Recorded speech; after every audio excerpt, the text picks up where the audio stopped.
अखण्डमण्डलाकारं व्याप्तं येन चराचरं तत्पदं दर्शितं येन तस्मै श्रीगुरवे नमः। तस्मै श्रीगुरवे नमः। तस्मै श्रीगुरवे नमः। प्रिय विद्यार्थियों, पिछले व्याख्यान में हमने देखा कि गुरु के साथ कभी भी समान आसन पर नहीं बैठना चाहिए, हमेशा गुरु से नीचे के स्थान पर बैठना चाहिए। फिर गुरु को प्रणाम करने के नियम भी देखे हमने कि स्वयं दूर रहकर या क्रुद्ध होने पर या गुरु माता के साथ होने पर उनको प्रणाम नहीं करना चाहिए।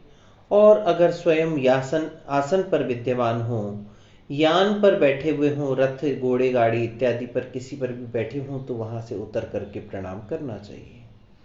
अनुकूल और प्रतिकूल वायु होने पर भी गुरु को प्रणाम नहीं करना चाहिए।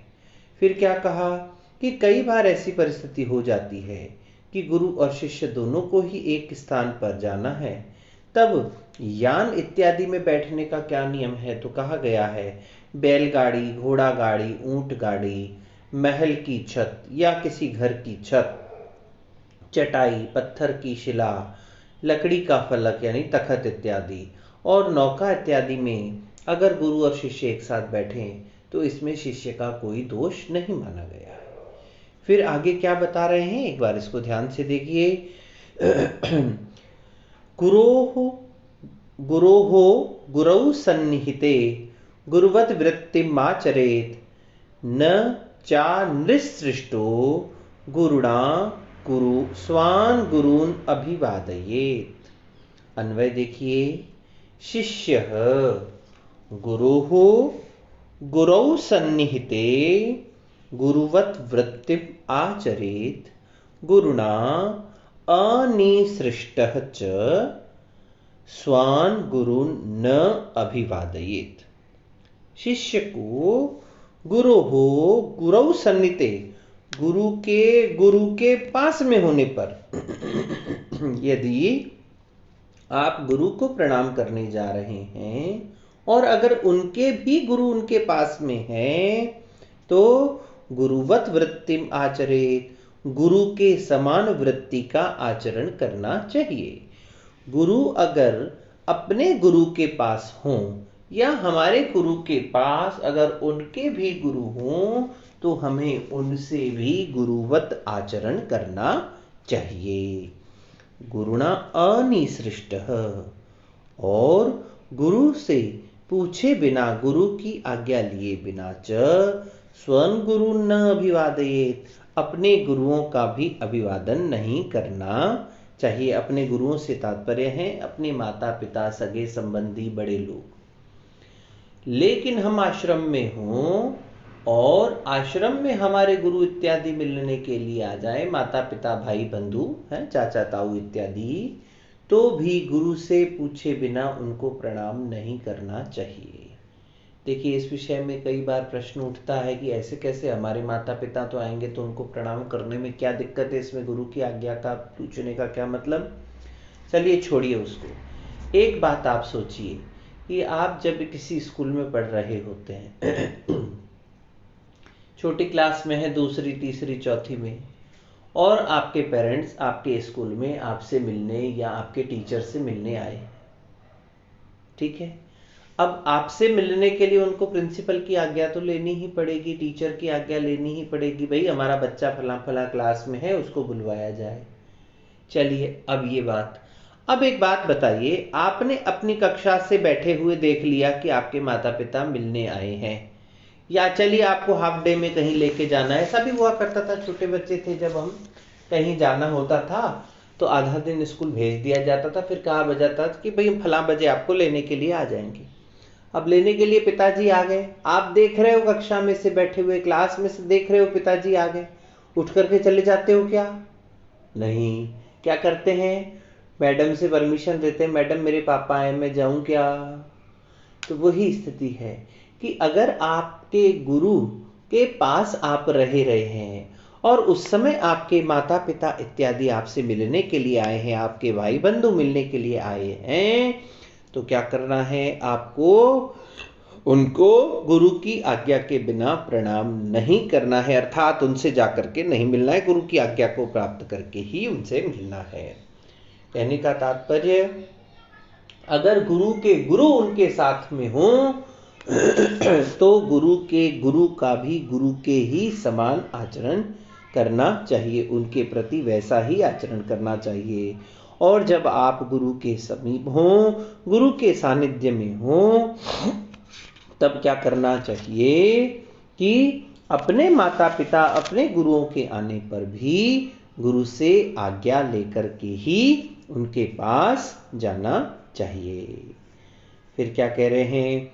विद्या गुरुष्वेवं या नित्यावृत्ति स्वयोनिषु प्रतिषेधत्सु चाधर्मात् हितं च उपदिशत्सु अपि।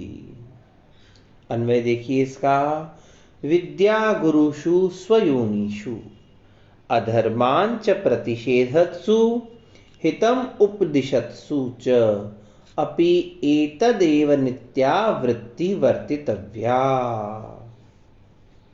विद्या गुरुषु, जो हमारे विद्या गुरु हों, जो हमें पढ़ाते हों, जिनसे हमें किसी भी प्रकार की विद्या का, कला का ज्ञान प्राप्त हुआ है।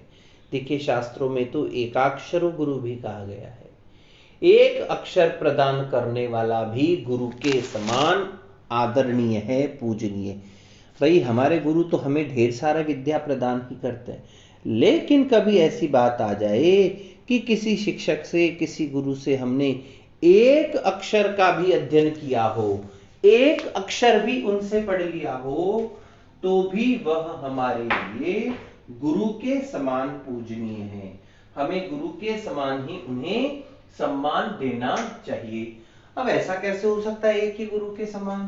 देखिए कई बार क्या होता है, विद्यालय इत्यादि में कोई टीचर आया, देखिए प्राइवेट स्कूल्स में कई बार ऐसा होता है कि एक दिन के लिए किसी टीचर को बुलाया गया कि भाई आप हमारे बच्चों को पढ़ाइए, और अगर हमारे बच्चों को आपका पढ़ाना समझ में आ गया, ट्रायल क्लासेस कही जाती है ना, है, तो हम आपको रख लेंगे। अब वो आए एक दिन के लिए पढ़ाने के लिए, आपको पढ़ा करके चले गए। अब हो सकता है कि किसी कारणवश वो वापस नहीं आए, लेकिन उन्होंने क्योंकि एक कालांश हमें पढ़ाया है, तो भी हमें उनका गुरु के समान आचरण करना चाहिए।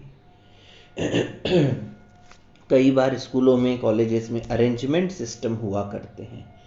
आपके पढ़ाने वाले अध्यापक का गुरु के अवकाश पर जाने पर किसी दूसरे विषय के अध्यापक को आपकी कक्षा में अरेंजमेंट के लिए भेज दिया जाता है। वह अध्यापक, वह गुरु आपकी कक्षा में आकर के और किसी विषय पर चर्चा करता है, आपको पढ़ाता है, तो वह भी गुरु के समान ही पूजनीय है। तो जो विद्या गुरु है वह हमारे लिए पूजनीय है। विद्या गुरुषु स्वयोनिषु, और अपने वंश वालों में, जो हमारे वंश वाले हैं, हमारे चाचा मामा बाबा दादा इत्यादि हैं, वो सब हमारे से बड़े हैं। और अधर्मान प्रतिषेधत्सु, जो अधर्म का विरोध करने वाले हैं, गलत को गलत कहने वाले हैं, अधर्म का नाश करने वाले हैं, अधर्म का विरोध करने वाले हैं। और हितम उपदिशत्सु, और जो हमारे हित को बताने वाले हैं, जो हमारे हित के विषय में चिंतन करने वाले हैं, हमारे लिए कल्याणकारी हितकारी उपदेश करने वाले हैं, वे भी एतदेव नित्या वृत्ति ही, उनके साथ में भी हमें यही नित्य वृत्ति अपनानी चाहिए, अर्थात उनके साथ में भी हमें गुरुवत आचरण करना चाहिए।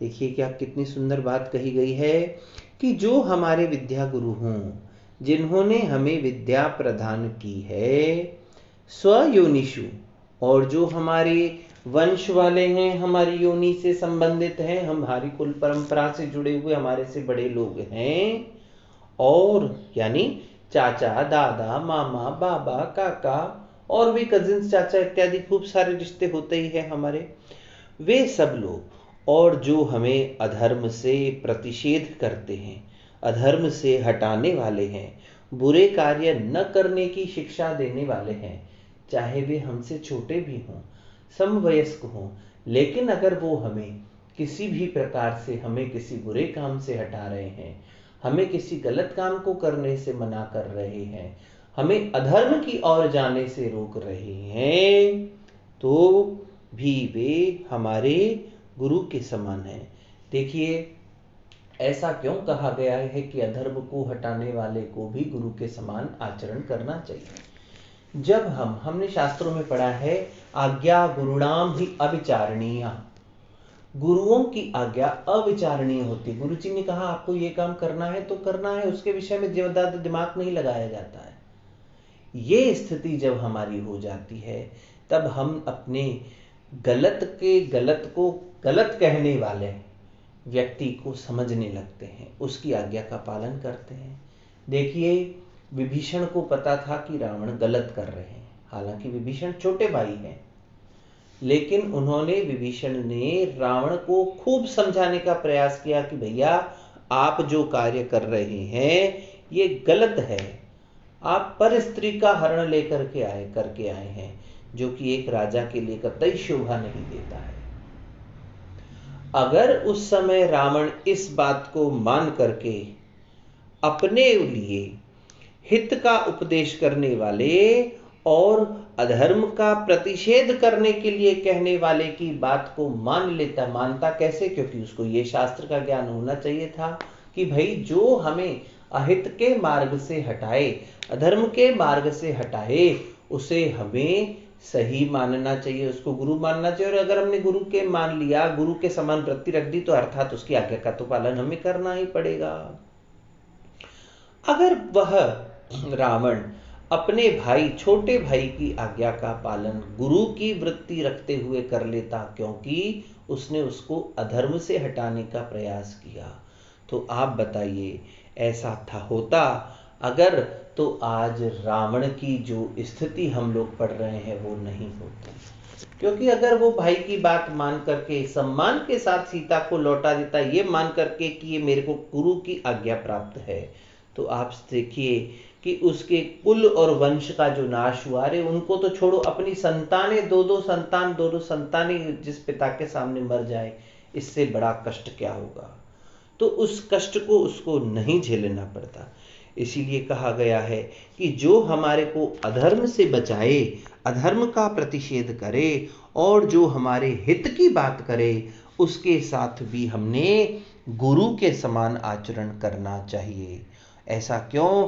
क्योंकि जब हम उनका गुरु के समान आचरण करते हैं, गुरु के समान हम उनको सम्मान देते हैं, गुरु के सम्मान कही हुई बातें के जो नियम गुरु के विषय में बताए गए हैं वही हम उनका अगर पालन करते हैं, तो निश्चित रूप से कहीं ना कहीं हम अधर्म से, अनीति कुनीति के मार्ग से बच जाते हैं और धर्म और हित के मार्ग पर चलते हैं।